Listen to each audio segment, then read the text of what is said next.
Alrighty, welcome to episode 228 of Tokwa's Ask Us Anything.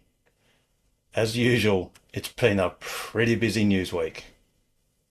Tesla has expanded its robotaxi domain by opening up a 1,000 square kilometre region covering the majority of the San Francisco Bay Area. Although Tesla has been required for regulatory reasons to commence the service with safety drivers, the Model Y Robotaxi FSD operating system is identical to that used in Austin. Tesla has further expanded its Austin robotaxi service area, which now covers 200 square kilometres, roughly 4 times the size of its initial service. Tesla has announced an interim 96 million share contingency CEO performance deal for Elon Musk. This initial measure, which has been unanimously supported by Tesla's unconflicted members of the board, is a one-third contingency allocation should Tesla's appeal of the revocation of Tesla's 2018 CEO Performance Award prove unsuccessful. At a later time, Tesla will roughly triple the 96 million share allocation to represent the entirety of the 2018 CEO Performance Award once it has increased the present limit of its current equity incentive plan. Should Tesla succeed in its Delaware appeal, this contingency allocation will be unwound so as to prevent double dipping. Furthermore, Tesla has announced it is formulating a 2025 CEO Performance Award plan, which it will put to a shareholder vote at its upcoming AGM on the 6th of November. Tesla has launched a new supercharger voting round with so many places to vote for, which all but guarantees greatly needed locations will be drowned out by "I want a supercharger in my suburb" votes. Automated vehicles, or AVs, are coming to Australia soon, so we need to get ready. AVs will impact everyone who interacts with Australian roads, not just those who use them. That's why the National Transport Commission and the Australian Government are developing new laws for AVs so they can run safely on our roads. The laws we have now apply to human drivers, so they don't provide the right tools to manage the safety of automated vehicles. The NTC is working closely with all state and territory governments on changing laws to make it legal for AVs to operate here, no matter where you are. Right now, there are a range of state and territory regulations that may need to change to clear the way for AVs, like some of our driving laws, insurance schemes, and rules that make sure cars are roadworthy and safe to operate. That's why the National Transport Commission is taking a national approach for AVs, working with governments across Australia to develop a new national safety law. And where it's needed, state and territory laws and regulations will be lined up too. Having the right laws in place will help build our confidence in the safety of automated vehicles. It's one of the ways Australian governments can make sure we all get the benefits from AVs, like new ways to get around and less congestion on our roads. And it will support a thriving industry here in Australia. I'm looking forward to my first trip to the shops in an automated shuttle bus. They're already on roads around the world. With our new laws, they'll be here soon. To find out more, visit our website at www.ntc.gov.au. And that was this week's news.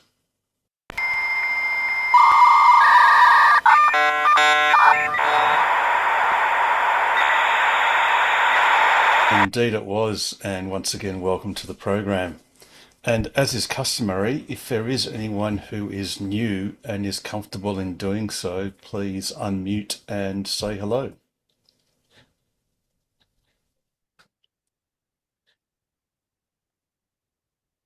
Or perhaps a little bit later.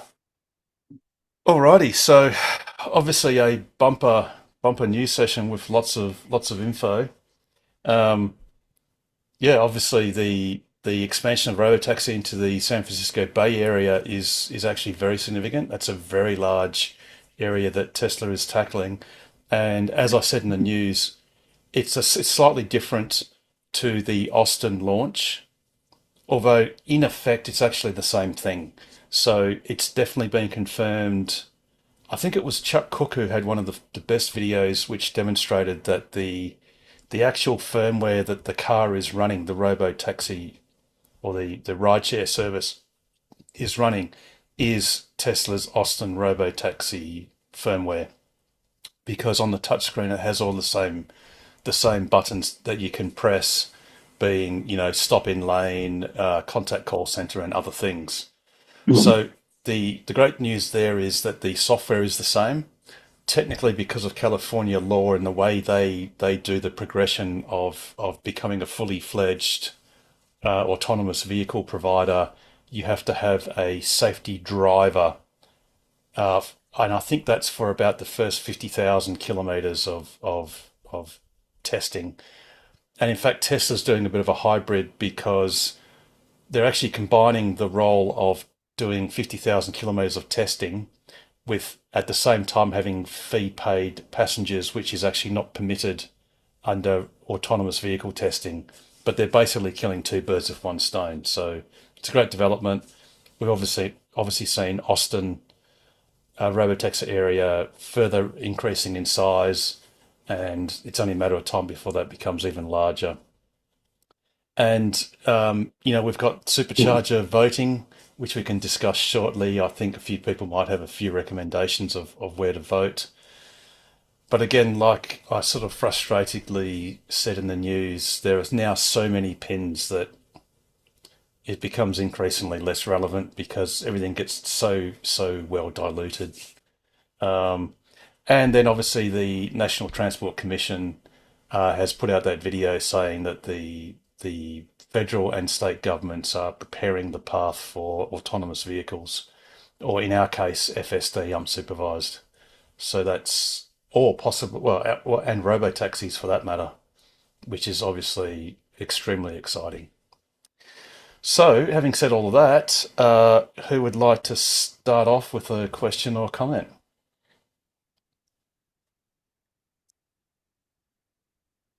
Anyone? I've done enough talking already, but I can do some more if you like. I was going to say, Pete, I voted for Joondalup as one of the new superchargers, and Geraldton for Ken. There you go. Oh, and No, Mandurah, Paul. and I, Mandurah for I, Alex. I did it. Yeah, and I did exactly those three too. Very good. So, Pete and Ken, I don't know if Ken's in the room. No, I don't Not think he sure. is. He's not in the Okay. room, but he'll certainly be happy. Yeah.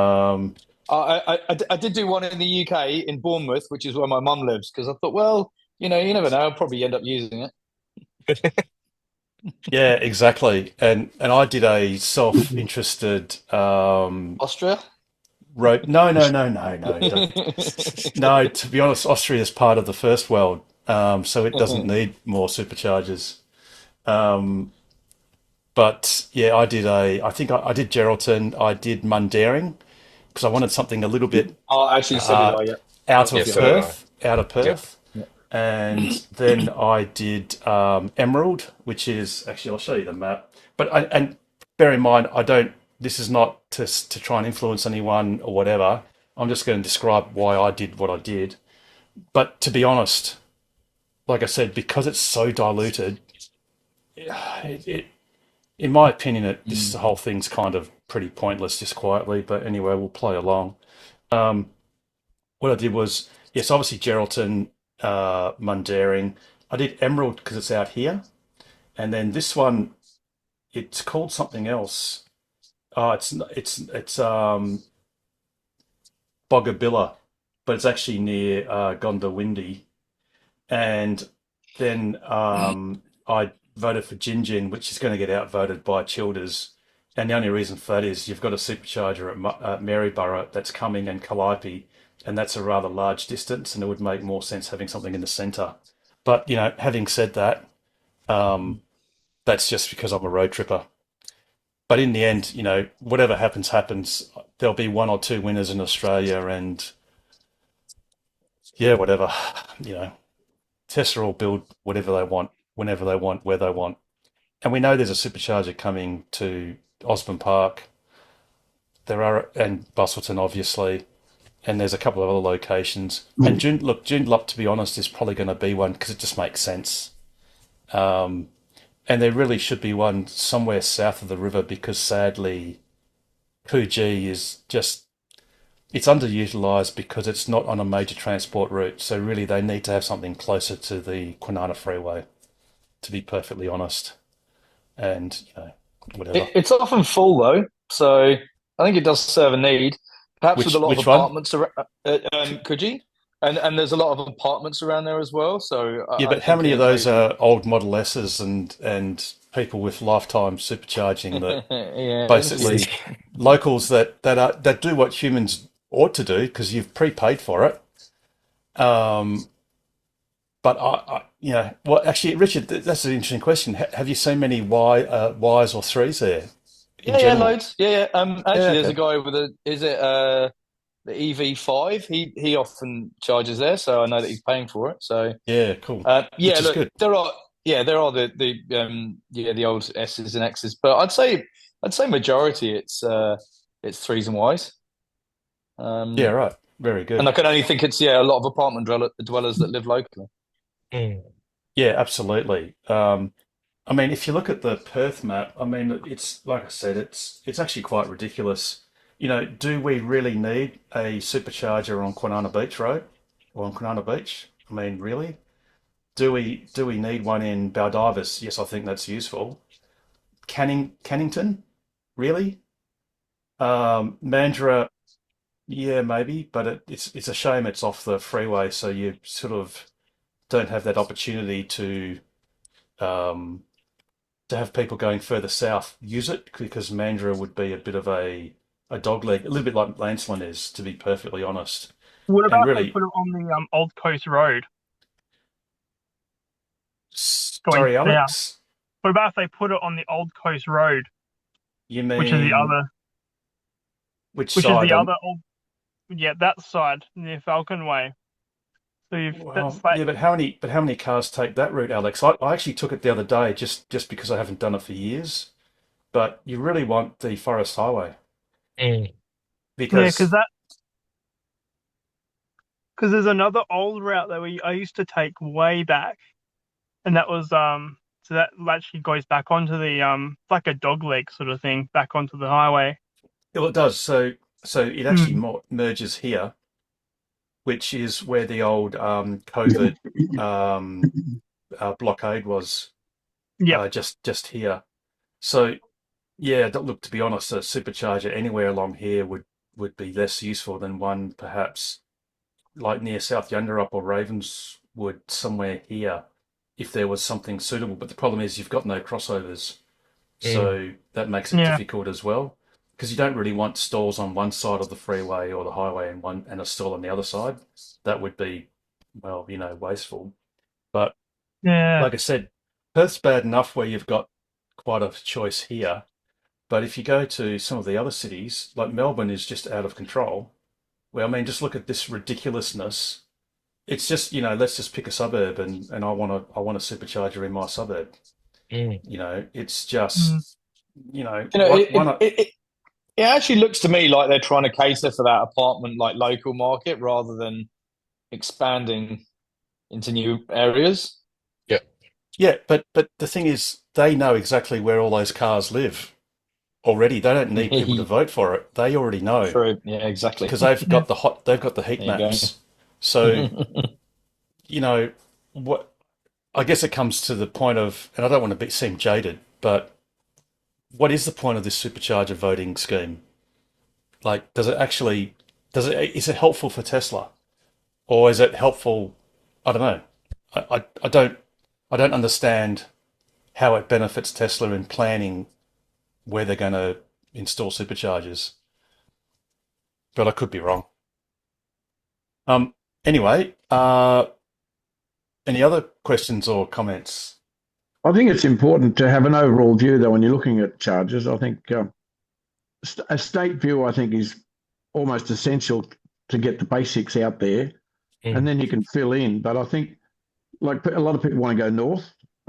South is pretty well covered, but I think north is still a bit of a challenge. And same Yeah. with east. I think Mm. we could do with a couple across the Nullarbor. So if we had a basics across or around the country, really, but we're talking state at this stage, to cover those fundamentals, it gives you a good backbone in which to travel. And if you can make superchargers, that would be brilliant. So I think we should have a goal to aim along those lines anyway. There's always Yep. exceptions, but Mm. Well, yeah, I filling the think basic clearly, infrastructure. if you go the top 5 cities, if that's not too many, you really need to do the Geraldton route. So have supercharged. You need Greenhead, you need Geraldton, you need Merredin, which is already planned, Southern Cross, which is already a winner. Yeah. Although there's some delays with council stuff in Southern Cross and some issues, and obviously you need Kalgoorlie, and then it'd be nice to complete the southwest bit. You might as well then from Kalgoorlie go down to Norseman and then Esperance. Well, So Northern then and you, Esperance will be two rippers. Yep. yeah, yeah. So, and then obviously between Esperance and Albany, you probably want Jerramungup or something similar to that, so that you've basically got like a loop, a loop, and there's nothing better than on a say like an Easter long weekend where you go, Perth. You could go along the coastway, sort of Margaret River, Albany. Then you could go Esperance. Then you can go Kalgoorlie. Then you can go back to Perth. So you sort of do like a bit of a loop, which means you always keep seeing new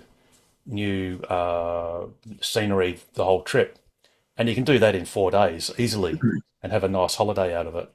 So yeah, but like I said, the voting, yeah, I mean we were never given a choice to vote for Norseman, which I remember a few quarters ago we had a concerted effort to suggest Norseman as a voting pin, and that never happened. So yeah, who knows what's going on with that whole program? But Pete, you're definitely right. It'd be nice if there was a bit of a an overall view of where you should go, and sometimes you don't always pick a route because it's very popular today. Because many cases people don't use that route because it's not easy, and sometimes you've got to build it before they'll come. So, Geraldton will be great, not necessarily because people want to go to Geraldton, but they'll certainly want to go to Kalbarri and a few other places. And that's the Nobody stepping. wants to go to Geraldton. But No, but what I mean is, like, I know exactly what you're saying. you, It's you a don't treat, fantastic staging point for the Midwest. yeah, People precisely. people Like people want to go. People want to go see the wildflowers, and they want to go to Shark Bay, and they want to go to exactly. Kalbarri, and Yes. it's a great staging point for that. Yeah, Um, yeah, yeah. And that's where and you so, would certainly not put a supercharger in Kalbarri because it's a destination. And I mean, it's got a Kempower there anyway. But Geraldton, absolutely, because that gets you halfway to Carnarvon, and the Midwest. yeah, yeah. Yeah, Yeah, which is why I guess I push back against the sort of heat map thinking. It's all very well for Tesla to look at where cars are currently going, and the problem is cars are currently going where they can exactly. easily, Yeah. and so the heat map is a fallacy. Really, what you need to, as you're saying, you need to find places that people actually want to go, and then build the routes there. And look, and they can do that. I mean, God, they can just talk to all of the tourist commissions and go, where are the hot road trip routes? Like, they don't need to necessarily feel a heat map to know where ice cars go. That's easy research that can be done. What gets me is they've got $37 billion in the bank, Mhm. and their mission statement is to advance the transition. And well, all right, show us the money then. For the people that supported them in the Model 3 ramp, where's the right? We're just going to just make it a game changer. Exactly. James, you got your hand up. Yeah, just saying it's exactly the same what Ken said. The heat map tells us where we're going. It'd be nice if they used to vote about where we want to go, because they don't Yes. know where we want to go. They just know where we are going. But it'd be nice if Tesla were a little bit cashed up with their superchargers, filled those gaps, those places that a brain dead frog knows that the Nullarbor, the inland, Northern Territory, close the gaps, and they can do it. Yes. They can afford to put on a truck bed one, land it, put it there, put some solar up, and build it. They will come. In fact, Guys, and I'm but going we to get. also have to be. Sorry, go Harold. I was just going to say, I'm going to get to you shortly, Mike. You know what Tesla could do, and I know this would cost a bit of money, but they could do a demonstration route Yeah. just like you say, James, they could bring a mega pack. They could import half a dozen mega packs on semi trailers with superchargers on board. So they build these things up. Yes, it'll cost a few $1 million, but they can keep reusing them elsewhere. And they can do something like a thought experiment. What if we, for demonstration purposes, established a route across the Nullarbor? And they wouldn't even have to really necessarily recharge these mega packs. You just fully charge them. So good. You just do a deployment. You use the Tesla semis to actually pull it as a demonstration thing. You set up a temporary. It's like a pop-up supercharger route across a country. That'd be incredible. And then you dare people to use it. And they could make it. They could say, "Use it or lose it." So yes, if you use it, we'll keep. If we want to go to Melbourne, let's do it. If you don't use it, we'll just put it somewhere where it will get used. Precisely. The money's on the Nullarbor because the people are spending money upgrading those.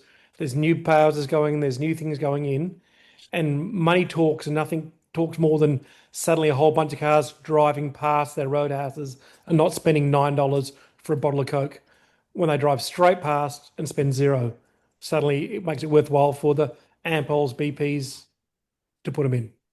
And the thing is, Tesla could have a challenge whereby if you don't flatten these mega packs in a week and a half or 2 weeks or whatever, you have to do a few little basic numbers. If we can't get at least 10 cars going past every day, then you'll lose it.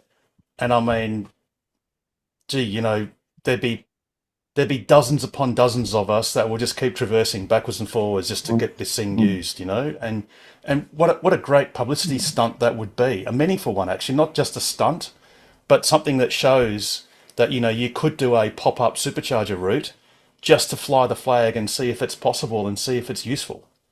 And what a great way of establishing a concept to be completed with the real hardware, Yeah, we'd have to fly that up the flag somehow. Don't know how we do that. But the Nullarbor is a no-brainer in essence. It's one of the main arteries of the country.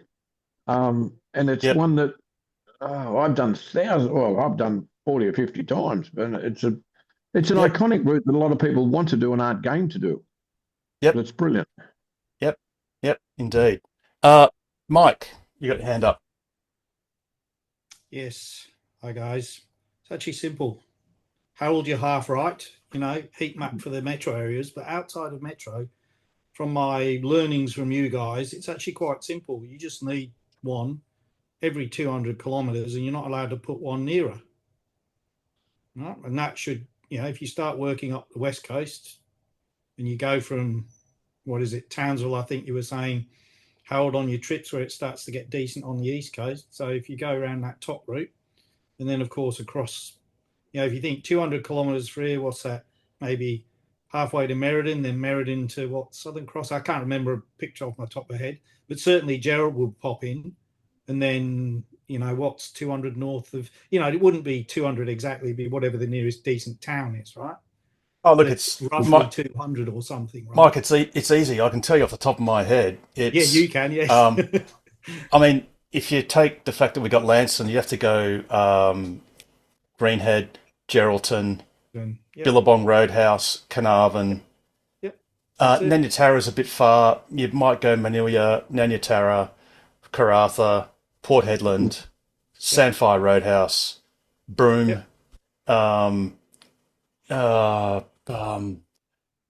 Willair, Fitzroy Crossing, Halls Creek, Warman, Kununurra, Timber Creek, Catherine. You got Adelaide River, Darwin. Going downwards, you've got Daly Waters, Elliot, Three Ways, or Tennant Creek. Actually, put in Tennant Creek, doesn't matter. Going across, you've got Barclay Homestead, Camberwell, and then you've got all your Mount Isers, your Julia Creeks, blah, blah, blah. Only a few to get to Townsville. Then you've got, just to fill in a few gaps, like I said, to get to basically Gympie or Maryborough now, because there's a supercharger being put in there now, which is why I picked Gin because it's a little bit in between. You've got fully unbroken supply all the way to Port Augusta, and then you've only got half a dozen between Port Augusta and Norseman. Yep. It's not hard. No, it isn't. That's why I say, and Tesla could do this, as you were saying. So, they know. So you can't, you can only vote in the metro area where the heat map lets you. And if you're smart, you then start voting for the country areas because the heat map's saying we're full up. Depends how many sell in the metro, of course, right? And people will vote for them. And instead of, as you say, putting these things 5 kilometres in the next suburb, Tesla should stop that. It's very simple. It really is. Yeah. Well, the heat map will tell you will tell them, and also the usage. So, for example, Tesla already knows that Kings Park is generally getting full, and that's a good thing. It's very central. It's very easy to get in and out of. And heat maps are easy because you inherently understand the demand, and you know how many you need to put in to satiate the supply, the demand with that correct supply. But the other routes are the things, and Elon Musk, it was a few years ago now, but Elon Musk, and I'm paraphrasing, said something like, you can't just provide superchargers for 80% of the routes that people want to take in their Tesla. You have to basically supply supercharging at 100% of the routes they want to take, because otherwise it diminishes the value of the car. Yeah. And it's as I say, it's really simple, because how many come up for a vote each time? Is it like 3 or 5 or something? No, we'll see there was none last. So None in WA last round, and we've got 10 this round. So. Right. Jess has got a hand up. Yes, Jess. Saying it maybe. Hi. We were talking about the Nullarbor. Well, I kept hearing the Nullarbor. So we're heading off on the 24th of August. So I thought if I could get some advice from you guys going across there. We've done a fair bit of research. So all old school, of course. Map of Australia, trying to figure out where to stop and things like that. We've got Starlink, and so hopefully that covers us along the way over. I think we're going to sign up with the RAC Ultimate. Is that something that you would recommend doing, the roadside assistant as well? To be honest, well, look, you could. It's, as far as it being a Tesla, it doesn't make any difference. So that's not going to help you for that sort of purpose. Mm-hmm. You're going to bring a spare tire with you anyway. Yes, I'm going to pick that up from you, Harold, in a couple of weeks. Yes, yeah. So, look. Just quickly, what car are you going to be driving in? Rear-wheel drive Model Y. Cool. Yeah, so look, that lap has been done. So, thank you to you guys. You're the trailblazers. I'm just reading up on all the posts and trying to just follow that route there. yeah, So we're so heading from. Oh, sorry. go, Jess. No, go. Yeah, we're just heading from here to Melbourne, and then back again. Yeah, so look, it is actually going to be a pretty easy drive. So you leave Perth, and look, you won't even have to charge up at Northam. You can just go straight to Merredin and We're top actually up. heading down. Yeah, I think the Are you plan going is heading downwards? down to Albany. I'm just Oh, hanging out with some perfect. friends there, Yep. and then a couple of days in Esperance just to hang out there a little bit, and then up Norseman. We're stopping in Cocklebiddy, and Okay, then so stopping in Nullarbor Roadhouse, I think. okay, cool. So you've got, obviously, on the way to Albany, you've got Williams, although you won't really need Williams, but you can certainly charge there. You've got Kojana, then you've got Albany Supercharger. On the way to Esperance, you've got Jerramungup. This is WAV Network, Ravensthorpe, and then Esperance. And then you can get to Norseman just straight from Esperance. That's really easy. From Norseman, you go to Balladonia, which is pretty reliable. Yep. You then get to Kaiguna, which is at 30 kilowatts at the moment. So that's a little bit slower charging. So you can see it's 30 kilowatts, and you can see the comments. So you should definitely look at the trick is PlugShare will generally give you, well, it'll basically give you historical information.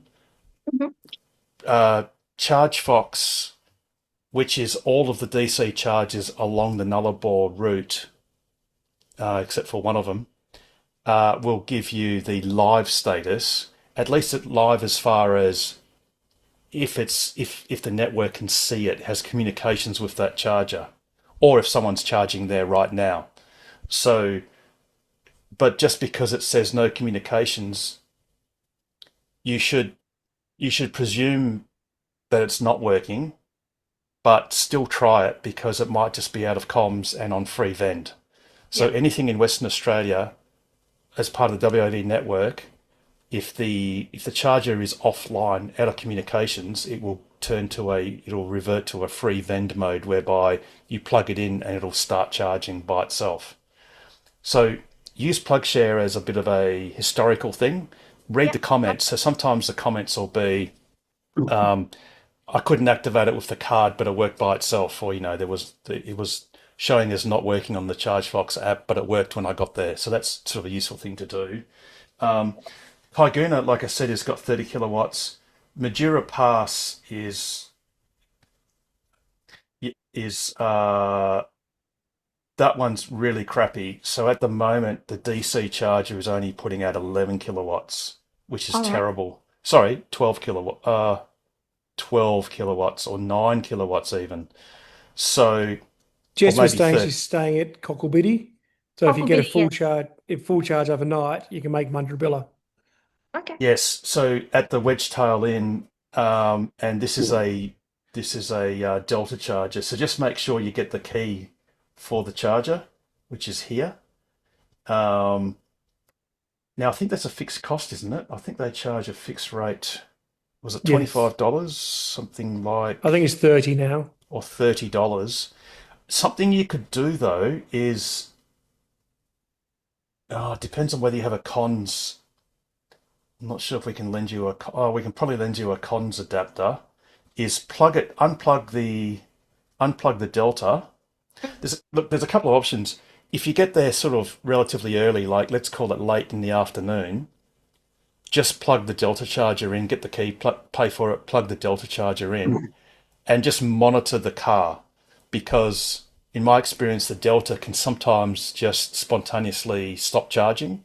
So what I mean to say is don't plug it in and go to sleep, because you might wake up and not be fully charged and then have to waste 2 hours charging in the morning.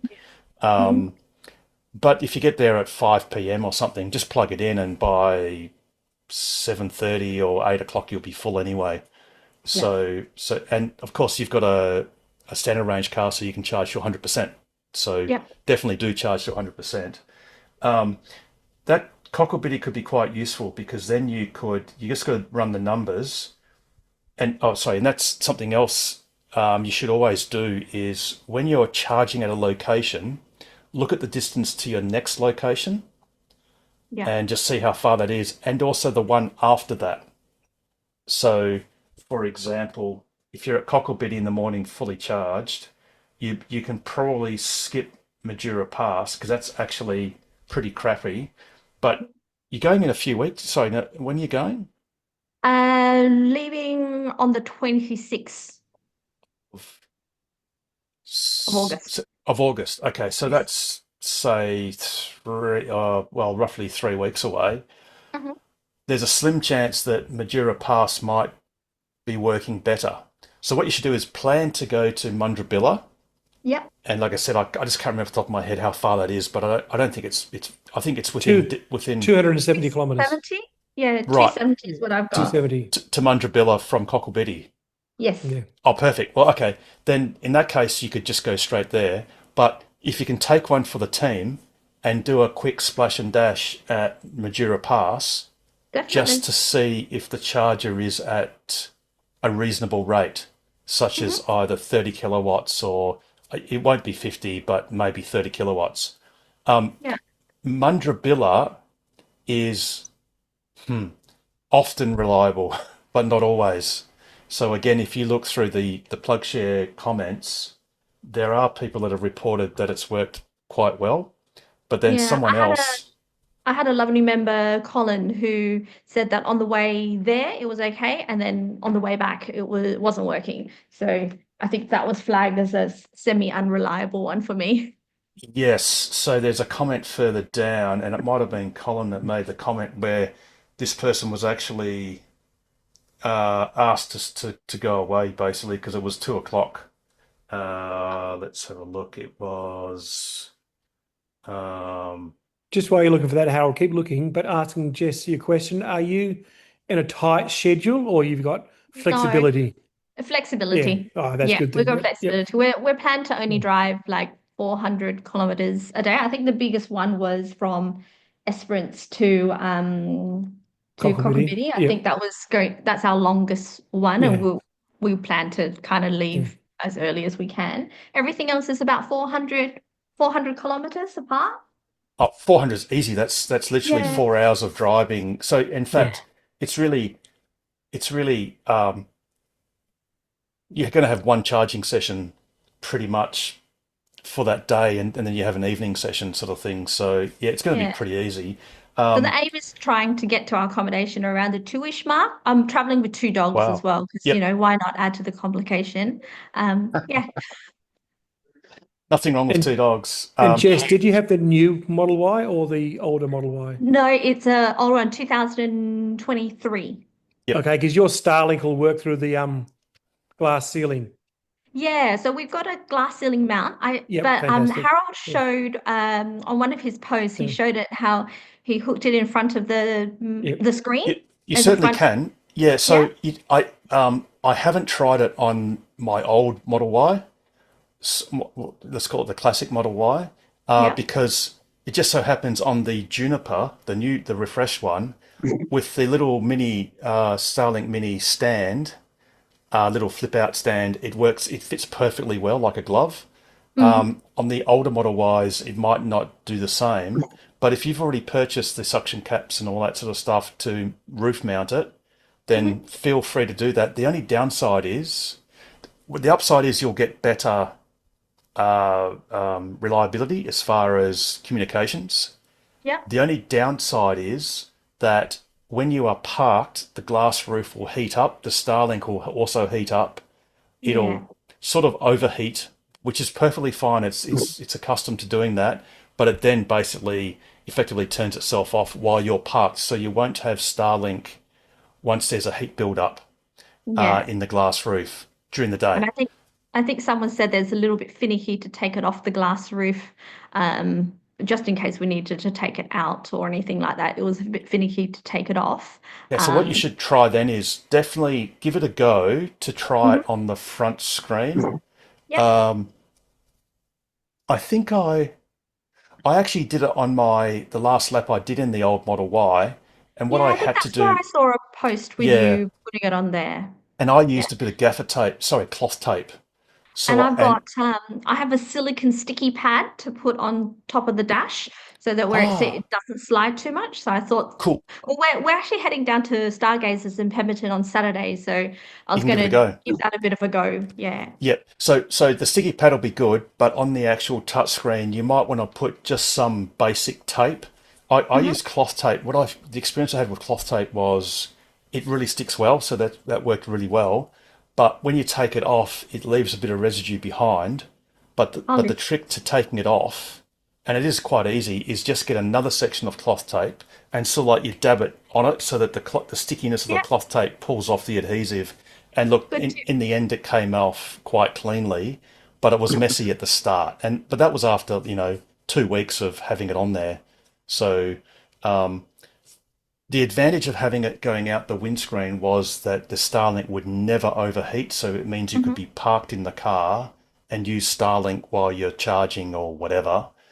The only slight downturn is if you're making Wi-Fi calls, it sometimes drops out because it's not in the ideal position.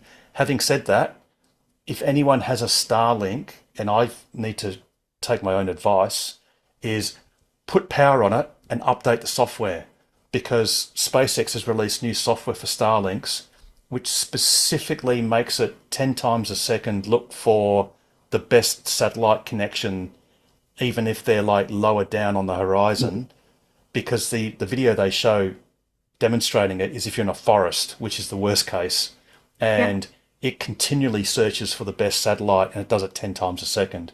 And this is their new software update that's only come out in the last week or so. So So if you get that update, it might completely transform it, and it might make it a no-brainer just to leave it on the dash. Yeah.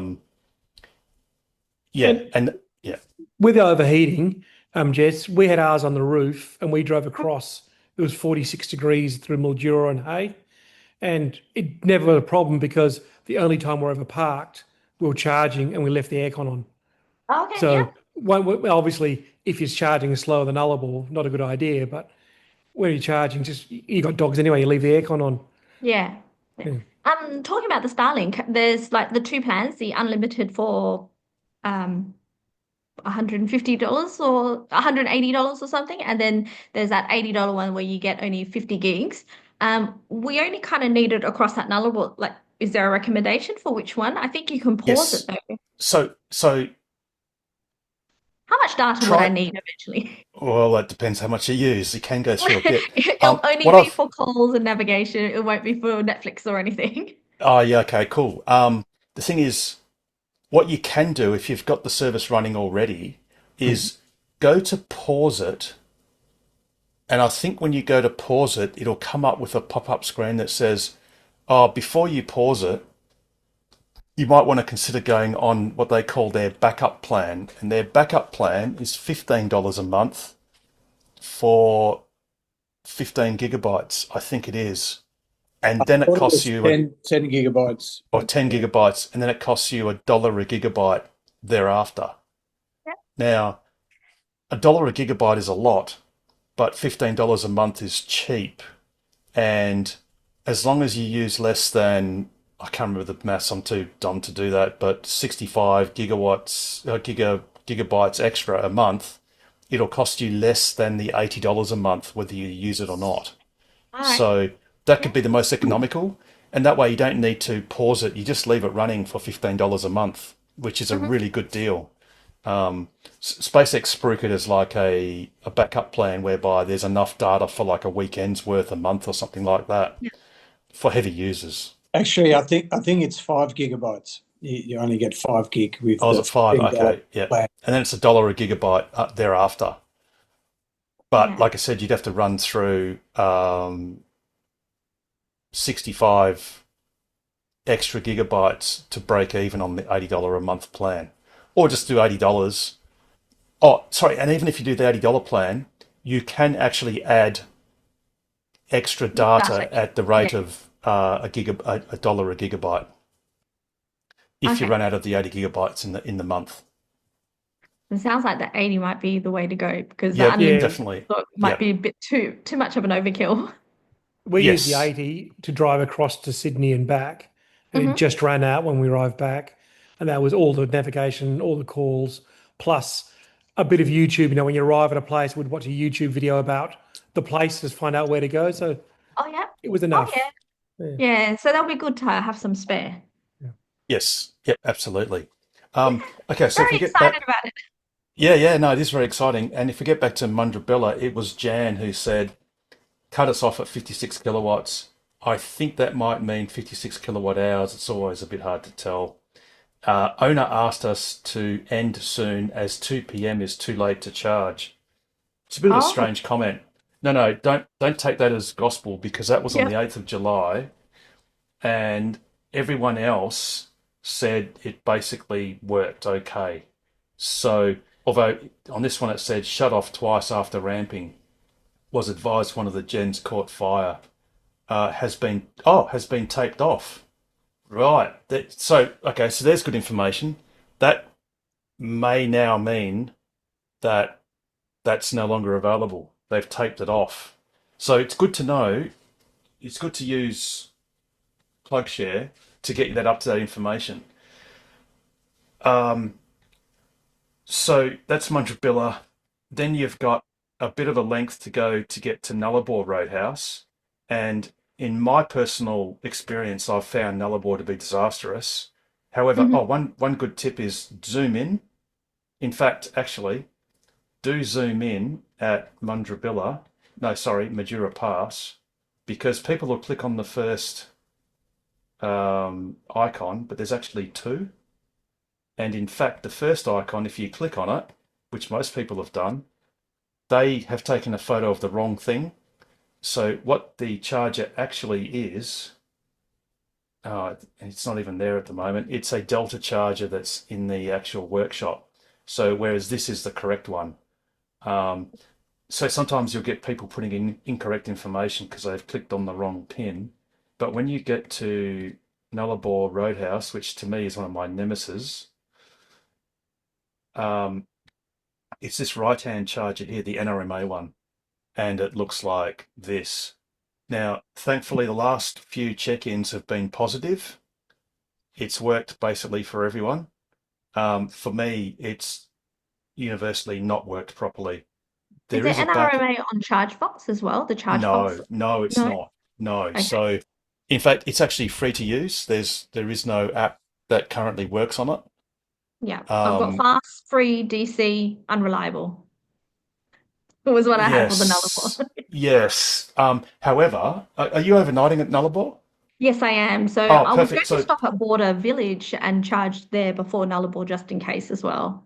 No, you won't need to. No, don't go to Border Village. Oh, well, I mean, go there if you want to, but you don't have to. Providing you're full at Mundrabilla, there's actually a 3-phase outlet and a Delta charger at around the back. See, this person just clicked on the wrong pin, and this person, it's the same person probably, as have other people. But it's basically a Delta charger, a slow DC charger, so it charges at 20 kilowatts. Again, what you could do is just unplug it and plug the con straight into the 3-phase outlet, which is, you can sort of see here. So that's on the wall of the laundry. That roller door is the laundry. So Nullarbor Roadhouse, since you're overnighting, you don't have to rely on the NRMA charger, but by all means give it a go. Yeah. And if it works, that's great. In my experience, it's worked really shockingly, and I've gotten really low states of charge and all that sort of stuff. But look, if you get there at 2 p.m. ish, bearing in mind you got time changes, you got time zone changes and all that sort of stuff. But if the sun's shining, you'll probably have a fairly good time of it.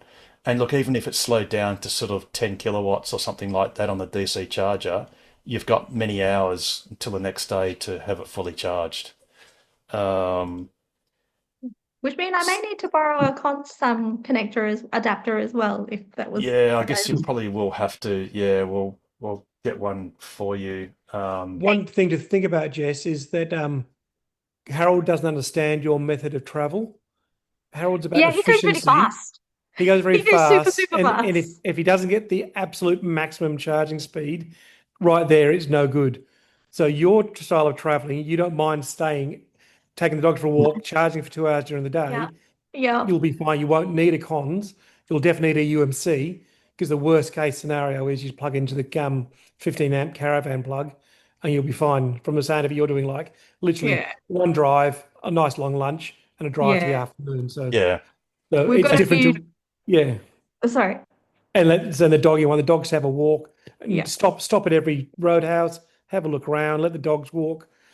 But a Madura Pass, plug in. Even if it gives you 3 kilowatts an hour for half an hour, it's give you a little bit. If you want to pull off and have a look at the Bunda Cliffs, it means you've got time. You've got things like that. Don't drive past any drive. We've got a couple of drones that we're just trying to get footage of as well. So that will probably take me an age just to even set that up. Yeah. So Harold and his ilk will be trying to eke out the maximum distance at the maximum time and have the most of the day. Yeah. So you're there. We're saying, Madura Pass isn't good, but don't worry about it. You're going to stop there, have to take the dogs for a walk, have a look around, go up to the overlooking cliffs and all that. Plug your car in for the hour when you're there. Yeah. You get 3 kilowatts. It's still 3 kilowatts. It means your car's aircon's cooling. Dogs come back to a cool car, and you've got a few extra Ks to go. So just chill out. Yeah. Yeah, that's right. And then the last stop that's sort of slow is Yalata. Definitely have a Yalata. That's a 30 kilowatt Kempower charger. so that it's undercover, which is handy. But you won't get Starlink when you're under it. Okay. Just to let you know, because it's got a metal roof. But your LATA is good. That's 30 kilowatts. And then after that, you're in the land of milk and honey. So you get to Ceduna, and everywhere to the east of that is milk and honey. Once you hit Yeah, I got a Port lot more Augusta, tags. it's superchargers all the way. Yeah, so we got a So lot more green tags along the way there. Because I yes. think, yeah, so after Nullarbor, we're just going to stay at Streaky Bay for a night. Oh, perfect. Yeah, Streaky Bay is lovely. And the charger at Streaky Bay is near the caravan park, sort of slightly out of town, Yeah. but that's totally cool too. And yeah, and after then you've got no issues whatsoever. You you go to Woodner, and it depends where you're going on the Eyre Peninsula, or if you just go back to the highway, and you've got Woodner, Kimber, then you've got the supercharger at Port Augusta. And like I said, after that, it's just superchargers everywhere. And then Awesome. you don't have to worry about anything. You just navigate to where you want to go, and the car will just tell you where your next supercharger stop will be and for how long. Thank you Um, so much, guys. I don't want to take up everybody's time, so no, please. totally Just cool. just No, quickly, totally cool, Jess. just a couple of things quickly. So with your Starlink Mini, have you got a 12-volt cable so you can charge off the cigarette light? Yes, we got the 3-in-1. Somebody on this group Yeah, recommended Perfect. Amazon link, the yep, 3-in-1. So we got that yeah, in the perfect. 5 meter.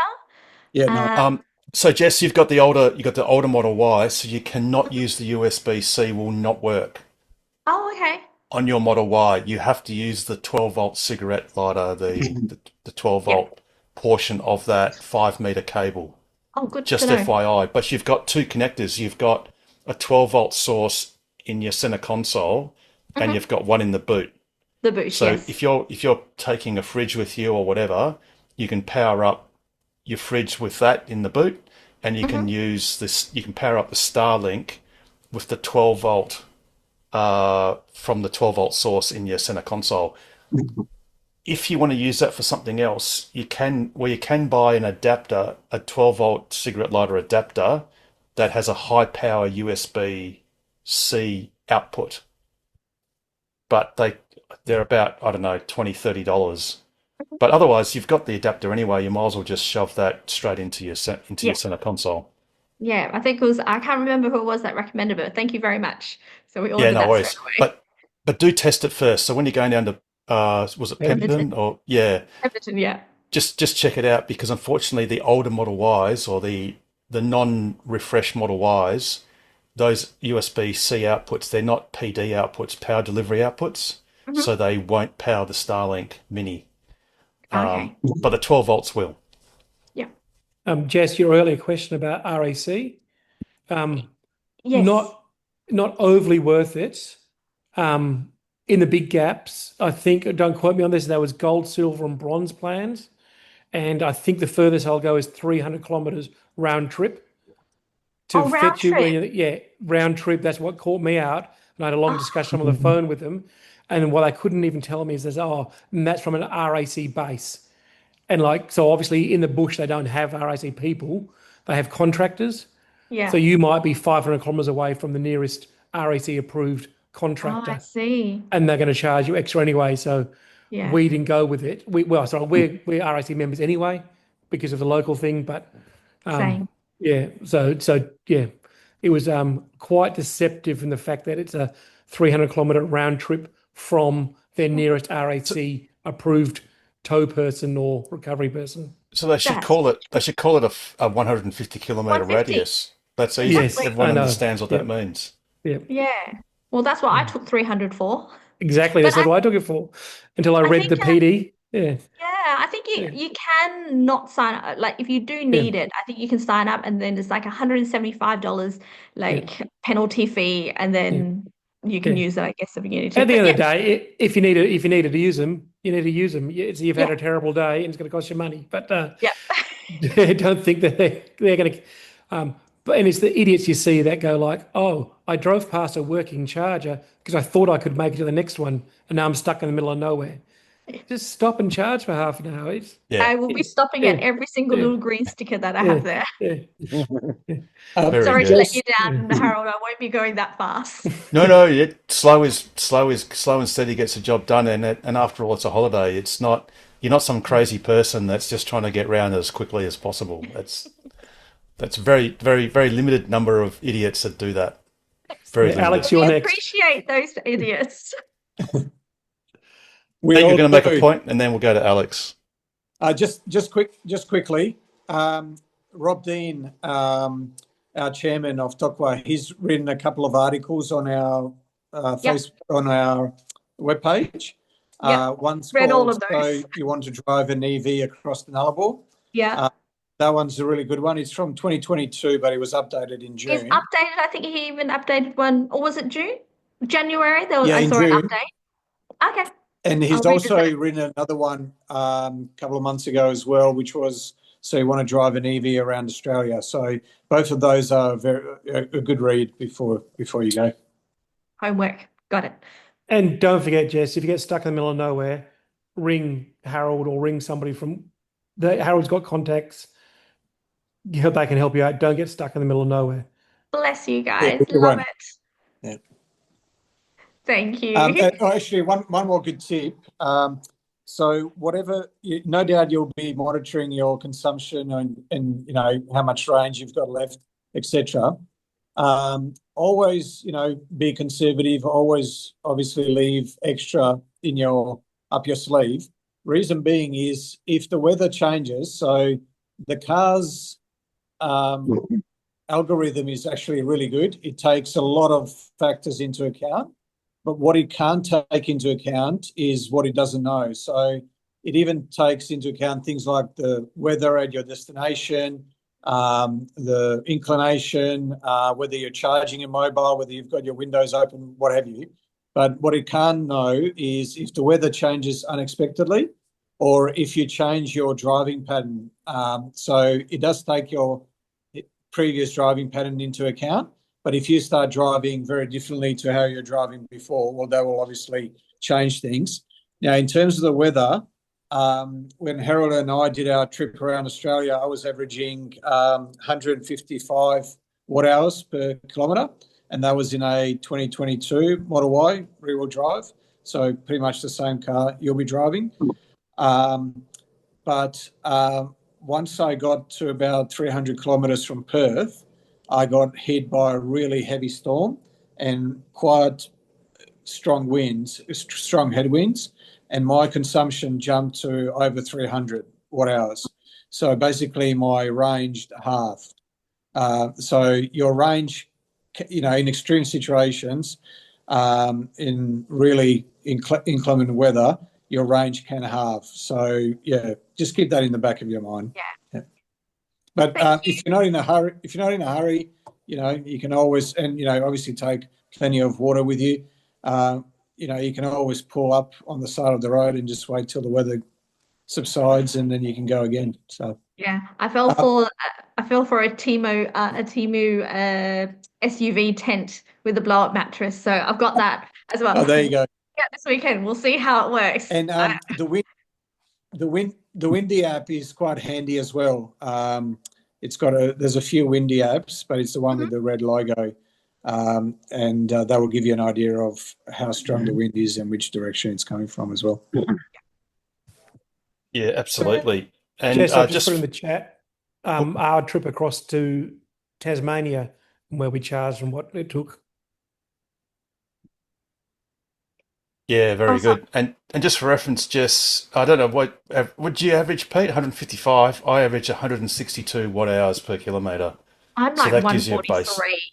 Yeah, Oh, I'm perfect. 143. I do Northam like once a month, and even Northam is even a little bit less because it's more like autopilot driving. It goes down to 133. So I'm a very conservative driver. Yeah, cool.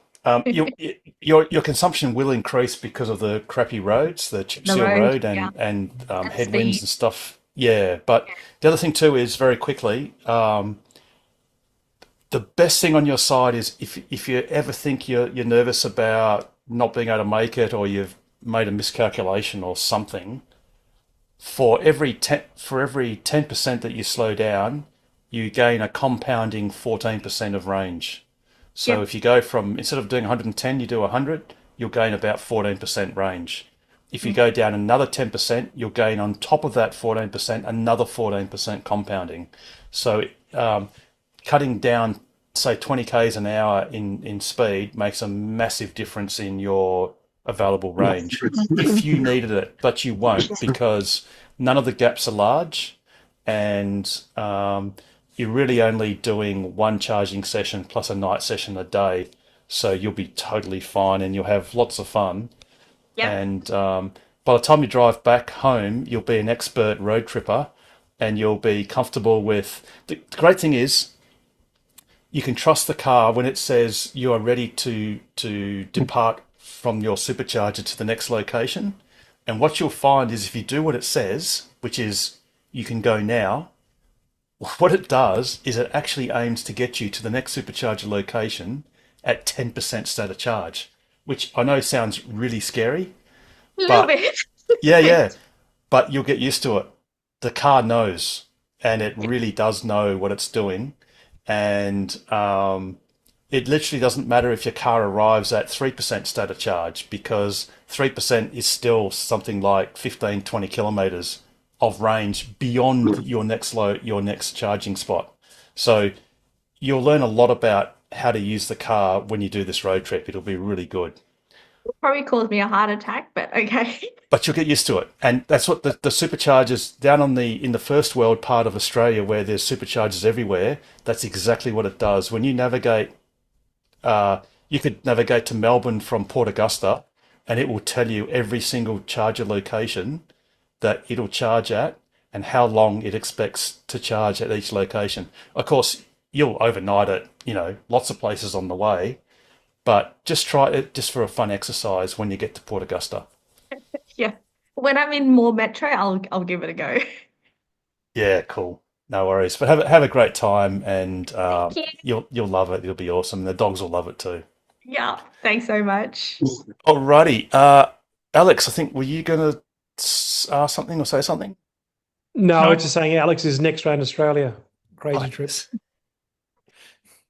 Yeah, not quite. He's a little bit later, but actually, he might be the next West Australian round Australia, which would be pretty cool. See what happens.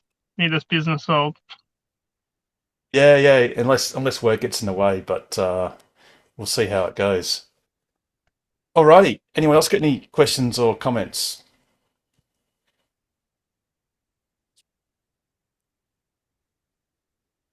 No? All right. Well, I guess that's a great time to round out the show. No, only joking.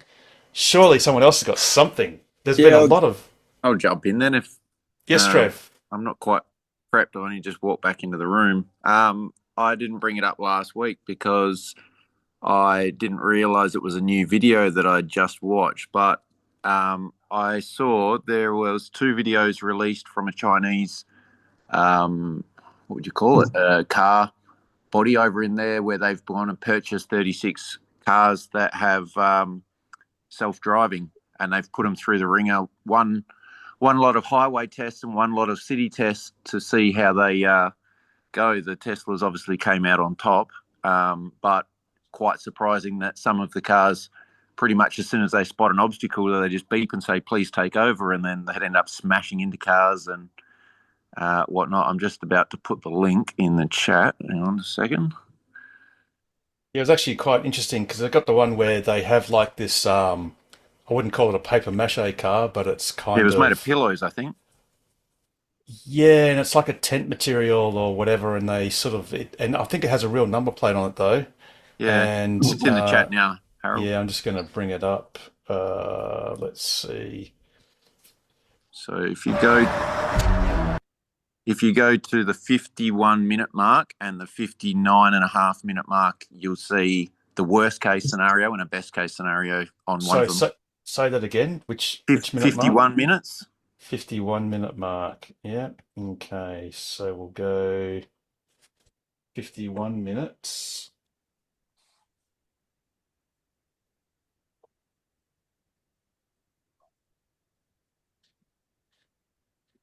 Oh,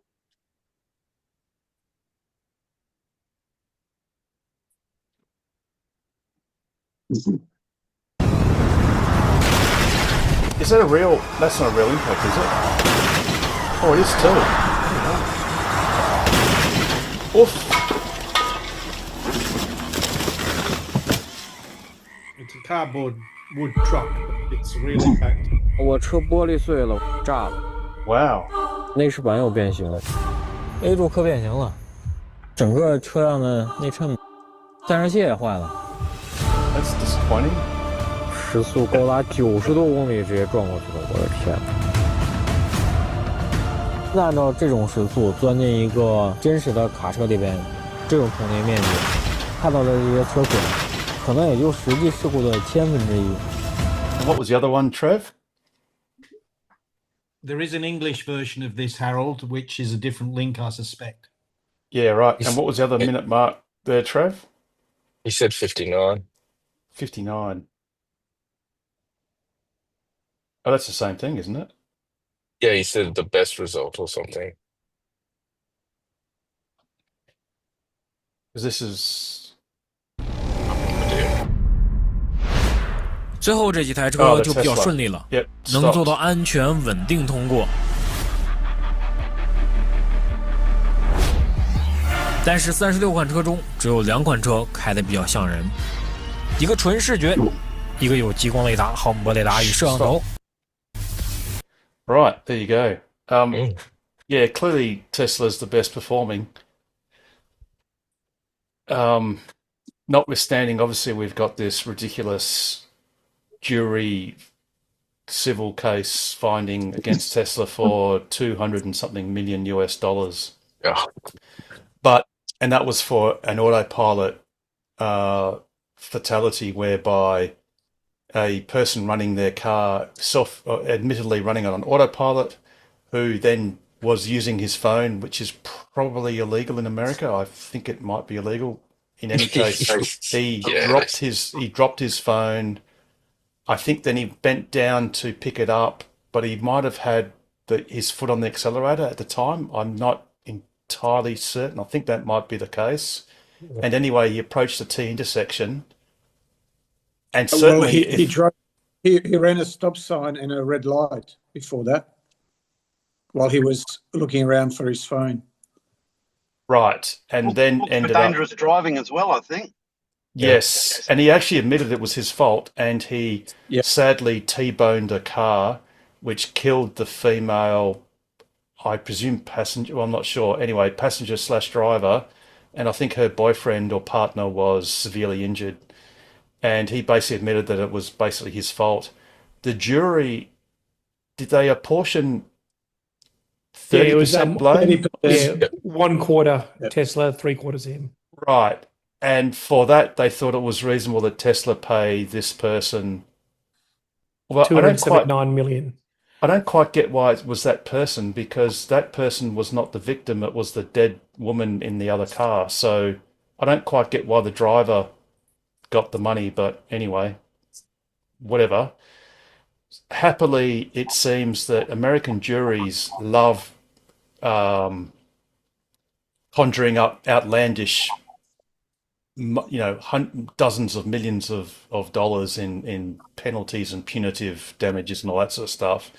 But apparently the appeal courts invariably dramatically reduce such payments to something that is a lot more reasonable in comparison. So it's not a threat to Tesla as such, because it's not really a thing. If that was in Australia, it would anyway, it would never have happened in court, that is. I saw a quote from Elon today, Harold. He said it was related to something similar. And he said, if this isn't his exact words, but it was something like these: ambulance chasing lawyers are the worst people I've ever encountered. Indeed. So, but there is no doubt that Tesla's automated driver assist systems are the ADAS, whether it's autopilot or just automatic emergency braking. Notwithstanding, we know that there are some false positives and phantom braking.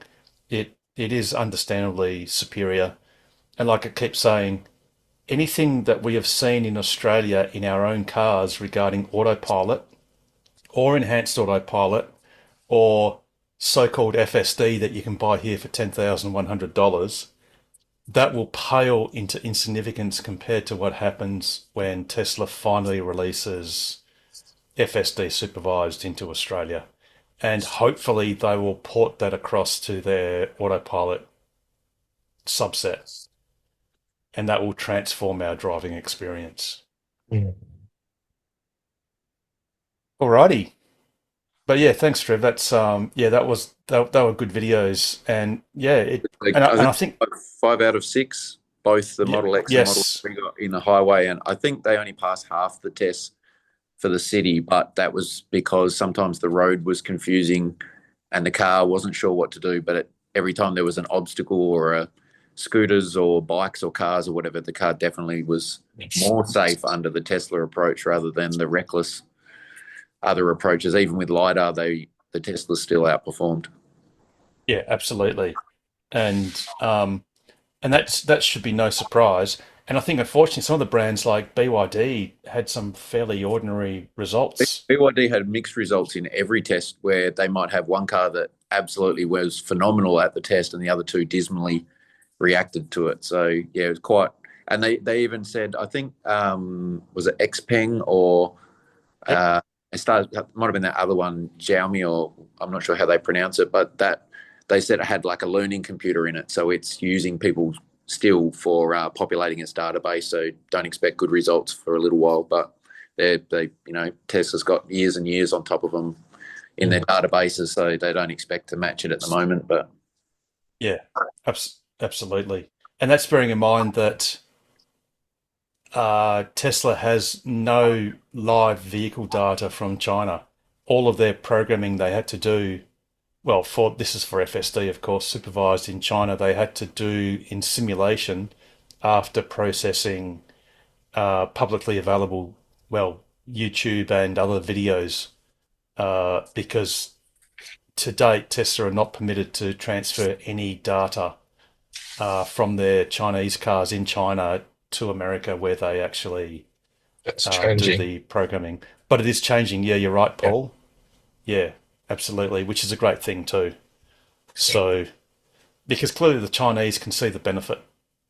The greater good outweighs some perceived security issues, which is good to see. Alrighty. Any other questions or comments? Well, there was just a similar smaller video from a guy who does lots of shorts, and it was Volvo versus Tesla, and so as opposed to a Chinese vehicle versus Tesla. So that was a little bit different. And it was just a couple of things like coming round a corner, and they have these very low motors with a stick and a body, a what do you call it? A mannequin stuck on top. And essentially the Volvo failed all of them and the Tesla passed all of them, because the Tesla it obviously spots things sooner and brakes sooner. It's not that the Volvo wasn't braking, it just didn't brake in time. Yeah. So that was interesting. Yeah, absolutely. There's a Chinese vehicle, if you like, to look at. Yep, indeed. And speaking of sort of more oblique Elon Musk stuff, SpaceX did the static fire of Starship. I think that was in this last week, so that was pretty good, out of their cobbled together adapter, so that they could actually mount the Starship and do a static test on their orbital launch pad, which was a bit of a backyard innovation. However, today's, or the last 24 hours, is that it looks as though they've had an engine failure, one of the vacuum Raptors. So they started pulling it all apart, and then they put it back on again. And Raptor was changed. So probably as we speak overnight, they might have to redo that engine test. So Yep. That's what was happening the last 24 hours. For those who haven't watched it, it's always good to watch these things. Yeah, sometimes you think, oh, cool, it must be just around the corner of another launch, but no, they have an issue. So that's going to be interesting. A And couple of weeks, probably, couple of weeks, maybe less. 2 weeks. Because I've got to pull it apart, put the full stack up, do a wet dress, and off she goes. Hopefully. Very good. Very good. And speaking of things where up they go, yeah, Tesla share price, it seems to be in a pesky trading range at the moment. Definitely between 300 and about 330. So, as Elon Musk would say, there will be a forcing function that will affect the share price. But I guess if we are very sage about it, it'll probably be when, well, no doubt when Tesla removes any safety observers in Austin, and I guess that will be a very positive step. And when a similar thing happens in California, although bear in mind California will take quite some time because they have a different methodology of how to get approval. Bearing in mind, I think Waymo had safety drivers in their vehicles in California for, I think, years actually, but Tesla won't have to do anything as long as that. So really, that will be another catalyst for the share price to appreciate. Although that's not financial advice, obviously. Waymo crashed into a fire truck today. Yes. Right. Was that on the Wall Street? Was that on CBS and No, CNBC? just on X, because all the Tesla fans are on X, and they show all the Waymos failing miserably. Yeah. That must be 700 now. Yeah, something Crashes. Like that. Yeah. Crazy. Yeah, well, they do log a lot. I mean, there are a couple of thousand Waymos on the road, but there's only a couple of thousand. So, yeah, no doubt we'll all know about a Tesla robotaxi hitting someone or something, or itself, or another robotaxi. That'll be on Channel 7 News, Channel 9. That'll be everywhere in the world. Homes and Gardens will ride out. Yes. How to make your planter bed Tesla robotaxi proof. Yeah, exactly, something like that. That'll be. I will be buying some more shares then. Well, hopefully Yes, Tesla will be at 1,000 by that stage. Can I ask a question about the share purchasing? Not for financial advice. Yes. I'm fairly sure that you can, and I think you mentioned it, Harold, once, that you can. There's a couple of the major banks have a trading platform. Yep. And I was just thinking, are like any more trustworthy than others? Not financial advice, all that stuff. Okay. So some of these sites, not banks, but there's others. Like, they look a bit shady to me, some of them. Commonwealth Bank's good because you can vote your shares. So I believe the brokers. So Commonwealth Bank. Yeah, so there's CommSec, and then NAB has NAB Trade, and I presume Westpac probably has something similar. I presume, I don't know, and maybe ANZ. I believe that those bank brokerages, they actually hold the shares on your behalf, but Commonwealth Bank allows you. So if you want to talk about security, it's as secure as the bank is. So as long as the Commonwealth Bank doesn't go broke, then you'll be okay. And that sounds flippant, but there is a difference, because if you have a deposit at the Commonwealth Bank, you are insured by the federal government by up to $250,000 if the bank goes broke. Which I dare say an Australian Big Four bank going broke is almost inconceivable, notwithstanding what happened in the GFC in America, but that was a different thing slightly. So I believe the bank brokerages, they hold the shares on your behalf, and Commonwealth Bank notably allows you to vote your shares, whereas NAB Trade, the NAB version of that, does not. Yeah, exactly. And to my regret, I actually have my Tesla shares in the NAB ecosystem, and that causes me personal pain because I want to vote my shares and I cannot. But the way mine are entangled, it's just a bit difficult to extricate them and whatever. But so when you say vote, you mean vote at the AGM. AGM. Yes. Yeah. Okay. Yeah. Or any other special meeting whereby they have to have, like for Elon Musk's 2025 CEO compensation plan that's going to be voted on. So I was unable to vote for either of the 2018 compensation plans because NAB don't allow voting. Another technicality is with voting is if you have shares in margin, so if you have a margin loan against shares, I believe you also then cannot vote them because when they're in a margin account, they can be lent out to other shareholders at a fee that the brokerage earns commission on. You don't, but they do. My son invests in Tesla in a totally different way, which is, I guess you'd call it a more modern way, which he just uses Stake, an app called Stake. And there are others. There's Revolut and others, and it's wholly app-based. And to me, I must admit, I've got a few more shares than he does, but it works really well. Is it stake as in steak and chips, or stake as in vampire? As in as in vampire. So STAKE, Stake.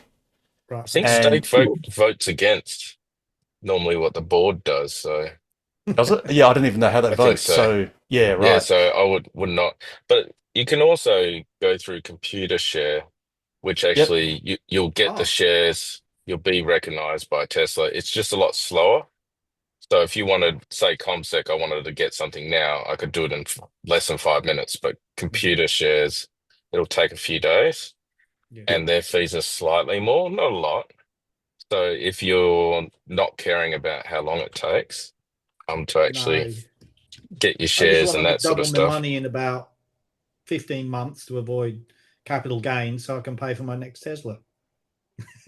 No, we don't do that. Just keep. Not financial advice. Yeah, not financial advice. Not financial advice, but you would not waste money on you wouldn't sell your Tesla shares to buy a Tesla. You should actually sell your Tesla to buy Tesla shares. Yes. In fact, we probably all should, but that's not financial advice either. But we're not going to.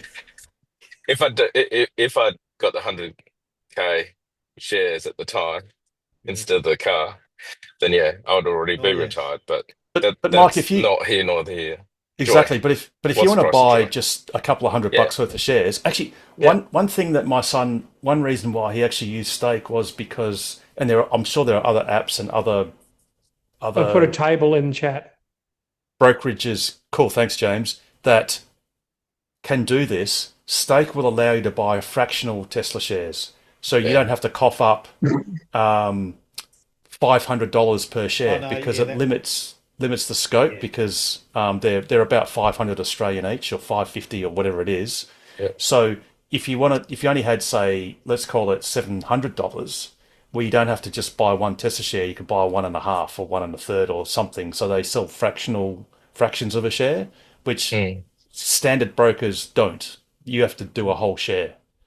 So they can fractionate it, and with doing Stake, you'll probably find that you won't have the voting rights like you would with ComSec. Yes, exactly. Yeah. You don't. So if you want a bank brokerage, which is just very convenient, like it's very quick, do ComSec.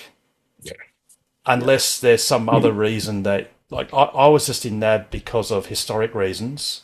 And then, like I said, I've now entangled mine with some equity finance and stuff, and it worries. I just don't want to go through the palaver of transferring them because it just concerns me to, security wise, it's just a concern. But I do lament the fact that I haven't been able to vote my shares, and I really wish. Well, I don't vote for much anyway, so it doesn't bother me too much. No, well, I'd recommend you vote for the compensation plan because imagine this: it will be something like this. If Elon Musk 10 bags your money, which sounds impossible, then all he'll get is about 10% of the company, an additional 10%. Which, if he 10 bags it from $1 trillion, will be $10 trillion, And if he gets 10% of $10 trillion, that's $1 trillion in share value once it's 10 bagged in 10 years. And there'll be tranches. So for every $1 trillion that he raises Tesla's market cap, he'll get 1% of the company. And this same deal was presented to me and my mates 7 years ago, and we laughed and said, if Tesla could possibly 10 bag from $50 billion, we're going to end up being rather effluent. Yeah. And we just went, man, this is the best deal on earth, and why the hell would you not say yes to have your shares 10 bag and Musk only get 10%? So in November, but also if he didn't do what at the time seemed impossible, he would get nothing. precisely zero. Yes. Zero, yeah. So we were on a winning to nothing, in that if he didn't do this outlandish thing, well, it didn't hurt us, and if he did, we'd all be effluent. And he did do it, and we are effluent. But imagine now doing the same deal. For the next 10 years, if Tesla goes from a $1 trillion company to a $10 trillion company, all he wants, or all the board will suggest is, or the special committee will suggest is, give him another 10% of that company. Oh, now, by the way, that's something that I didn't mention in the news. So the news is the special committee made up of Robin Denholm and another board member have decided, and the board, minus Elon Musk and his brother Kimball, have unanimously agreed to this. And by the way, this does not need shareholder approval, because this deal is an alternative deal for the compensation plan that's been banned by the Delaware court. Yep. Now, until Delaware sorts their act out, or if it's not necessarily when, it might be if. Yeah. Now, one thing that's going to be very bad for shareholders, and the only organisation to blame is the Delaware court system, is that, and most shareholders would have forgotten this, but as part of the 2018 CEO compensation plan, every quarter, as Tesla's performance was increasing, and there were 12 tranches or 13 tranches, I forget exactly how many there were, as each tranche looked like it was going to get fulfilled, Tesla allocated a tax amount an amount to actually allocate for the provision of the share plus the tax effects. And the tax effects on Tesla, I think it was Tesla's market cap was $50 billion. I think it was about it was the tax on $5 billion, because effectively Tesla were promising 10% of the company, which cost about $5 billion, and there's a tax effect on that, because the strike price on the shares, or the option price that Elon Musk had to pay, well, in today's money is $23 a share. So, and that's well below the market value. So Tesla had to pay a tax effect on that. But all that tax effect has been paid and allocated already. Now, if Delaware does not, if the appeal fails and Delaware insists that 2018 CEO compensation plan remains null and void, the tax effect to Tesla on the third that they've just announced a couple of days ago. So what it is, they've got this incentive share plan in place, and I think it was roughly 100 million shares or something of that order that they had access to, which is why they've given Elon Musk 96 million shares. And that's about a third of what his plan, what he was going to get under the previous plan. So at the annual general meeting, I don't know whether they have to do it at the general meeting or whether they can just do a resolution, but they need more advanced time for this. they will absolutely make up roughly 300 million shares that will go to Elon Musk if Delaware doesn't relinquish their cancellation of the previous plan.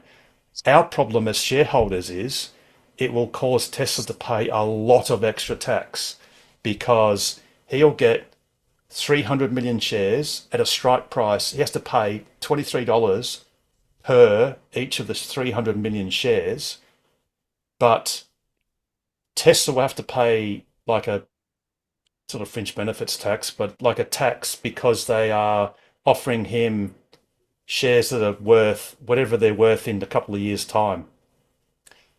And if their market cap goes to $1.5 trillion, they'll be up for like 100 million, 100. What is it? It's yeah, $100 billion will be taxable. It'll be much larger.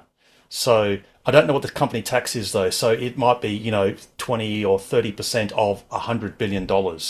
So it'll probably cost Tesla maybe 30, 40, 50 billion just to pay Elon something that's already been prepaid and pre-allocated back in 2018 or, well, the last few years. So Delaware is alleging that they are ruling against this compensation plan for the benefit of Tesla's shareholders, well, notably the head litigant who owned 9 Tesla shares at the time. I think now it's 100. It's on the split adjusted. It's 140 something. For his benefit because he was being harmed by this scheme. Well, what we now know today is that it was voted for twice by the majority of shareholders. Yep. And it's going to cause those shareholders to possibly lose 30, 40, 50 billion dollars of value because Tesla's going to have to pay more tax than they otherwise have already paid, which is literally outrageous. Hopefully the Delaware appeal is upheld, and then Tesla will undo this 96 million shares. They will just be cancelled, and he will get his original plan, and everyone will be happy. And then there'll be a new plan that we vote on under Texas law at the end of the year. And it'll be outlandish. It'll be at 10. Don't they, against Delaware? Well, Delaware have basically, if this appeal doesn't get upheld, they are buried as a corporate jurisdiction of choice. They have just completely buried themselves in infamy, and there'll be no logical company that will ever want to stay in Delaware ever. Because literally the will of the taxpayer, of the shareholders, has been violated openly, purely because Judge Kathleen McCormick, in her opening remarks on the judgment, said, "Does the world's richest man deserve more money?" And I mean, that's just the wrong question to ask. It's got nothing to do with it. Exactly. Because if Elon Musk can 10 times I'll tell you what, he can have 10%, he can have 20% of my shares if he increases the value by 10 times. And I'll give that to him in writing, because that's a bloody good deal. So the answer to her question is yes, absolutely. And twice now, shareholders have voted in majority to that fact. So, her opening question has just been absolutely destroyed. Like the whole premise of her case, based on that, if you base it on her opening question of a statement, is just been torn to shreds. I mean, the first time we voted, it was 73%, and the second time was like 72%. It was sort of like... And that was in retrospect, when we could have copped out and gone, oh, well, actually, if we just say no now, well, we've got the benefit already. It's almost like saying, Well, do you want to have an opt out clause? Like we could just opt out and keep our money, which would be not a nice thing to do, but some people are self-interested. Yeah, Ross Gerber. you know. Yeah, yes, this might say Ross Gerber. Yes, the Sorry, I sentient hair gel. Yeah. Ah, dearie me. And to think I was in Ross Gerber's office too on a live stream. That's, yeah, well, anyway. I wish I knew that he was going to turn. Yeah. I don't think anyone knew at the time. But No. yeah, so it's just amazing that that decision, if upheld, is going to rip off Tesla shareholders by in excess of $30 billion. Ripped off and into the coffers of the taxman. We'll just have to say the alien solution. And to put that into perspective, that's pretty much Tesla's, that's like more than three quarters of Tesla's entire war chest that they've been building up for, 10 plus years. So yes, those tax effects are going to be large. Mm. And it's outrageous that a court that purports to try and uphold the interests of innocent shareholders should perversely end up screwing them worse than they could imagine. Mm. It's outrageous. Mm. But anyway, so that was the big news for Tesla as far as ensuring that Elon Musk gets his fair compensation, even though it's going to cost us. And like I said, that's something we don't need to vote on because we already have twice. So the board is simply just working out another method of achieving the same outcome, just in case. And like they did say in the letter to shareholders, the open letter to shareholders, that it's been 7 years so far that this Delaware decision has come about, and there's no distinct end date that they know of yet. So no one knows when the decision will be made in the Court of Appeal. And it could be after the next general meeting. As far as the appeals court is concerned, as it stands, they know whether they will, one way or the other, Musk will get his shares.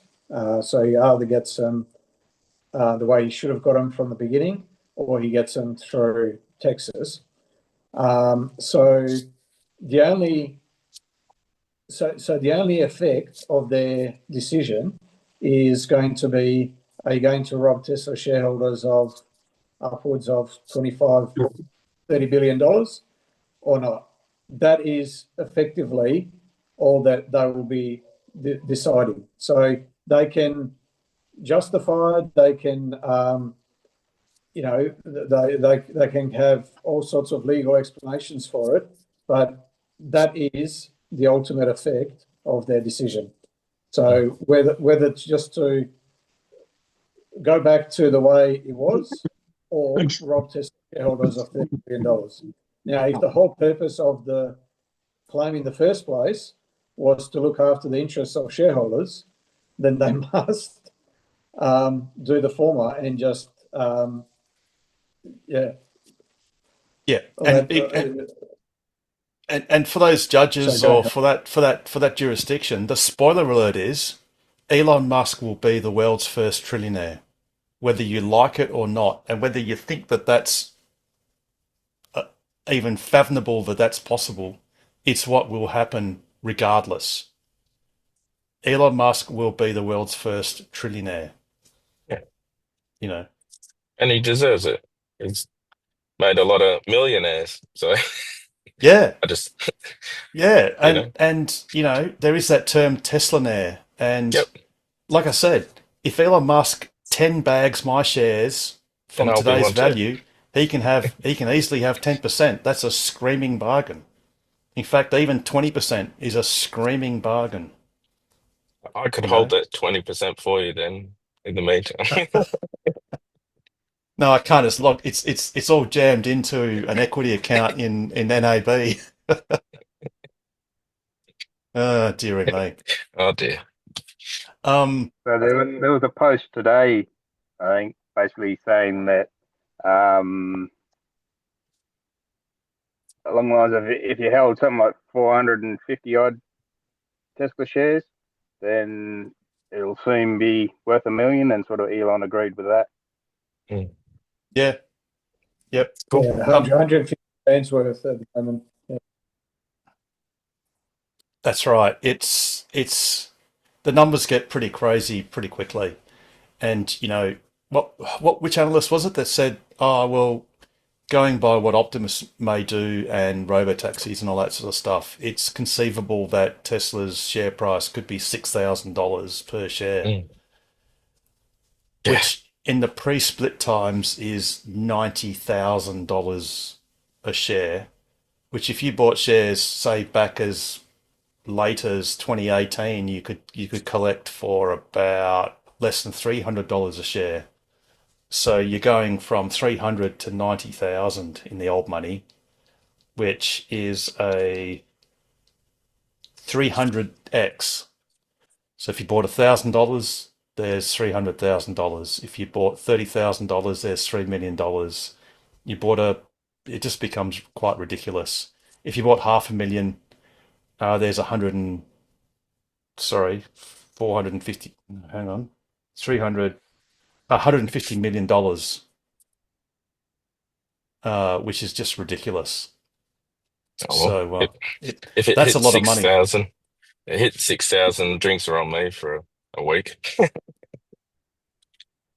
That's a good deal, Paul, because we'd go hard the first 24 hours, and we'd probably drink I don't know, like a lemon bitters on the 7th day. Yeah, I was going to say. Hooked up Most to of us are old dialysis. buggers now, so we're not going to hit it as hard as when we were 20. No. Oh, that sounds cool. It does. Yeah, it really does. So we'll just see what happens. Yeah. Alrighty, we're in the last quarter hour of this awesome show. So we got any sort of like closing or last questions or comments?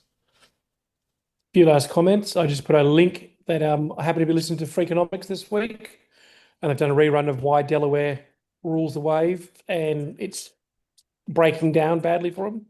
So there's a link in there to that little podcast. It was nice to get a shout out from Jason Taylor at Joondalup. Oh yes, actually, I'll put a link into that. I'll bring that up because we actually did get a mention, and he's put 2 more videos up. He has too. Yeah. And I will bring up his Joondalup Electrical. Here we go. And he happens to be driving across the Nullarbor right now, so we should have got him to call in and check out some of the solar and maybe fix up the solar battery arrays in Caledonia. Yes, indeed. I'm just I don't know why it's presenting itself like that, but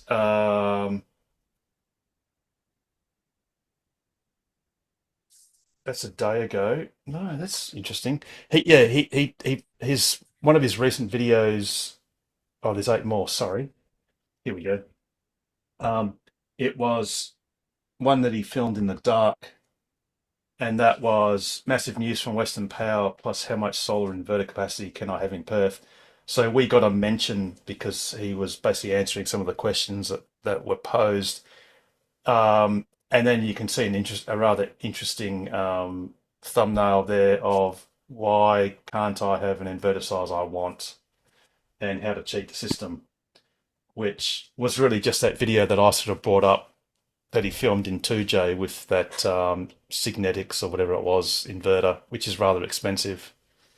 But yeah, quite interesting. And yeah, you're right, he is driving back across the Nullarbor. So yeah, that was good, James. We should have commissioned him to look at the Baladonia, and we should have whipped around and got him to fix. He would have gone, he would have gone, nah, it's stuffed, mate. It's bad install. Actually, it's not a bad install, it's bad design. Yeah. Actually, I'll tell you what, if he'd gone into the powerhouse of some of those roadhouses, there's nothing that's approved, nothing that's the right size. Everything's got skinny cable. So it's all a bit of a disaster. Colin, I'll go to Colin and then Des. I was just thought, I'm not sure if it came up and I missed it, but I saw Richard's starring piece on ABC News the other night. Yes, Richard the agitator. Just making Harold's steering wheel mod on the Model X famous. It is funny because when it actually showed, I think you plugged in the car, or it showed the charge port opening, and when I owned the car was missing this bit, which actually broke off it. So it just had naked pins, which I had to sort of like plug in on it naked. But only I noticed. I actually filmed it about 2 months ago, but I just kind of forgotten about it and just thought, it's not the right time to run it, or it wasn't quite what they wanted. And then just out of the blue, I was on the train and someone said, "Oh, great article!" And I'm like, "What are you on about?" So it was as much as a surprise to me as it was to anyone else. But I thought the article was really good, though. I've had a lot of people that I didn't expect actually say that they learned a lot from it, and I think it helped framing it that I come from being a petrol head, and I've still got a 3-litre V6 sports car in the UK. That it's like I've not come at it from an evangelical sort of angle, and I thought the tone of it was very well written. I think it's been very well received. It's definitely I think most lay people don't understand that the average EV can run a house for 2 or 3 days on its head. And that's why I'm so frustrated. I've got everything I said in that was completely true. I've got a couple of 100 kilowatt hours of storage, and in winter the Powerwalls run flat at night. Because we've got the heating cranking and the days are short. So, and it's just so annoying because I'm like, it's not worth. I mean, I want to, but it's not worth. The outlay of adding additional storage for the sake of a few kilowatt hours that I could, draw from a, relatively short amount of range loss. I'm just kind of, trying to work out the best way of doing that. But anyway. Yeah, absolutely.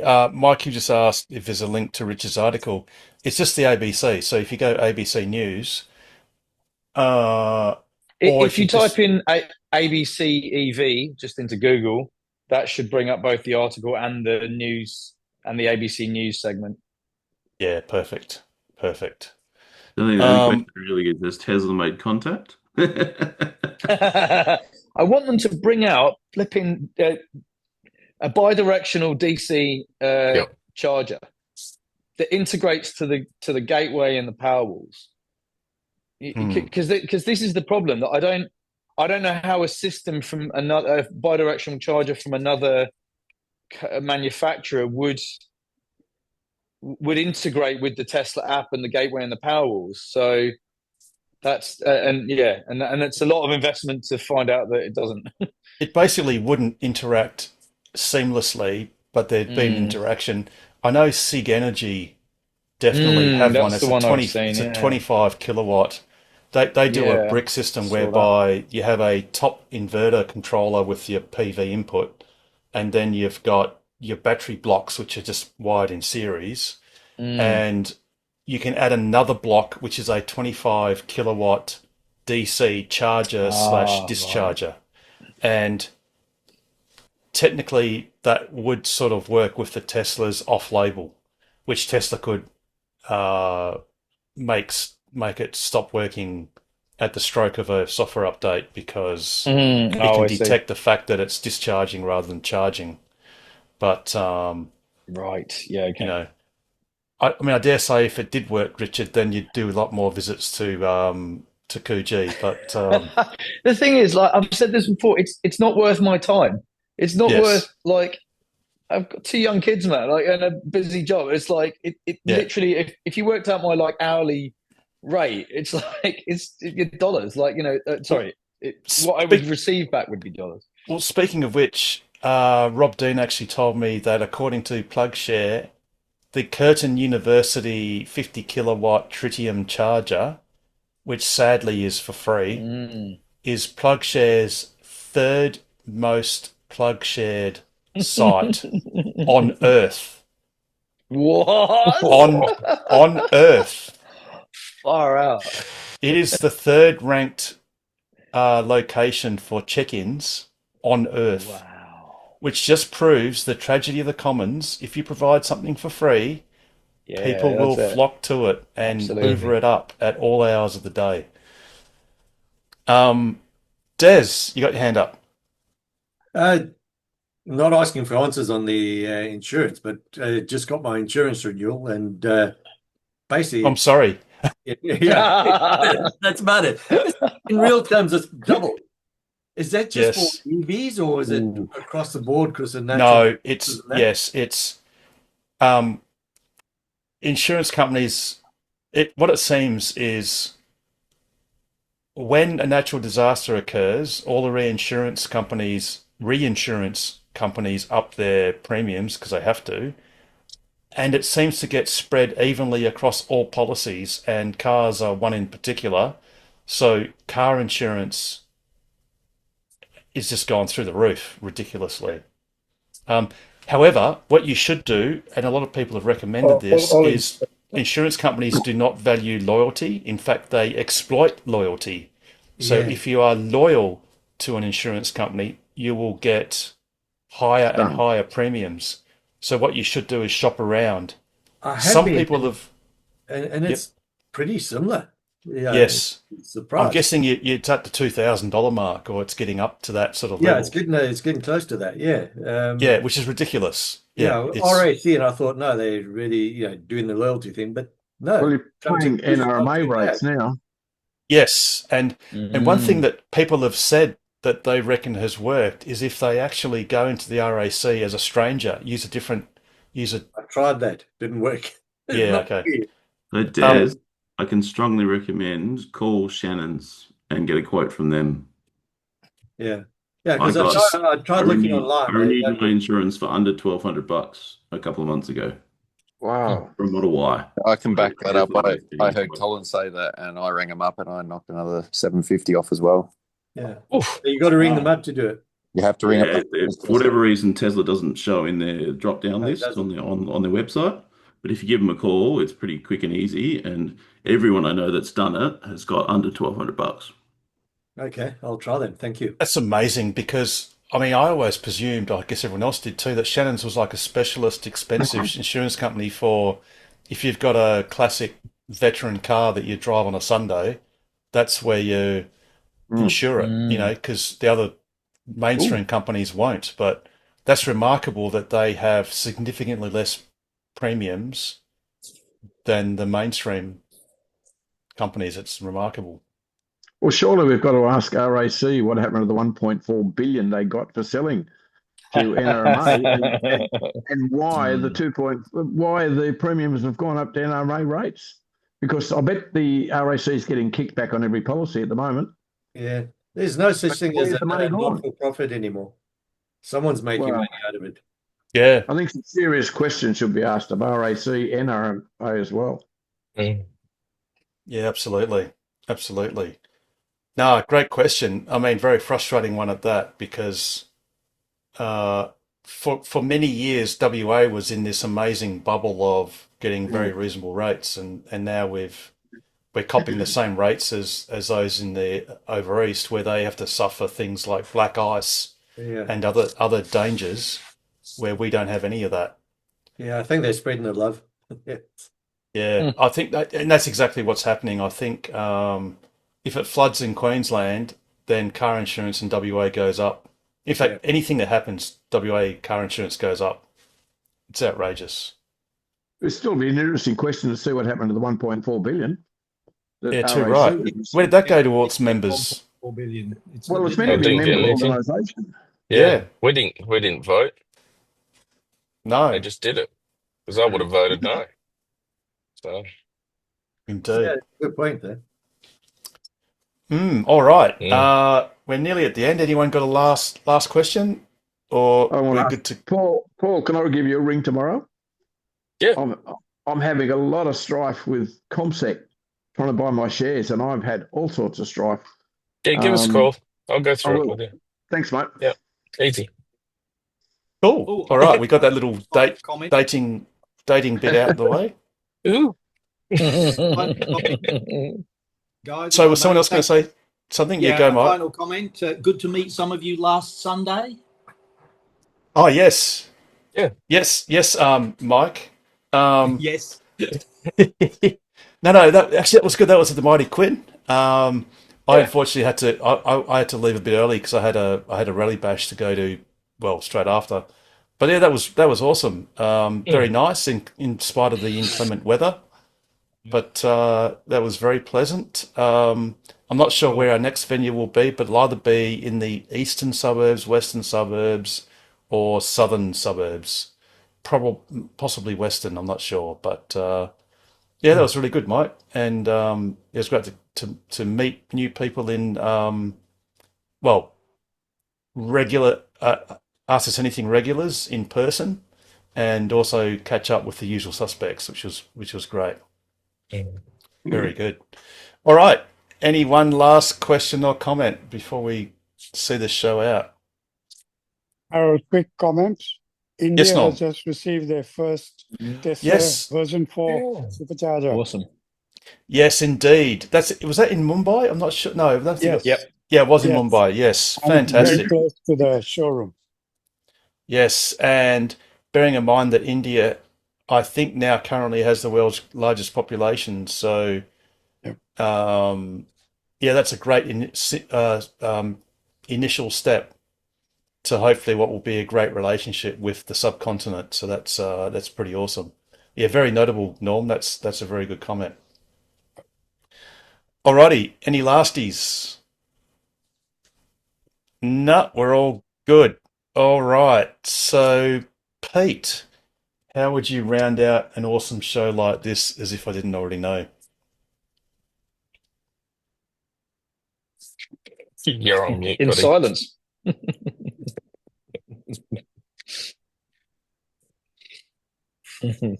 Well, you're going to unmute, or I'm going to have to do it for you? No, you're getting there. There you go. There you go. Sorry. You'd think I'd work it out after 200 episodes, but Yes, exactly. sorry. As always, stay safe, stay sustainable, and stay ahead of the curve.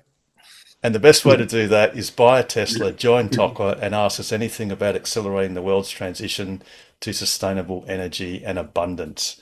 Have a wonderful week, everybody. And I really do look forward to seeing you on next week's episode of TOCWA's Ask Us Anything. Good night, everyone. I know. You guys. Good night.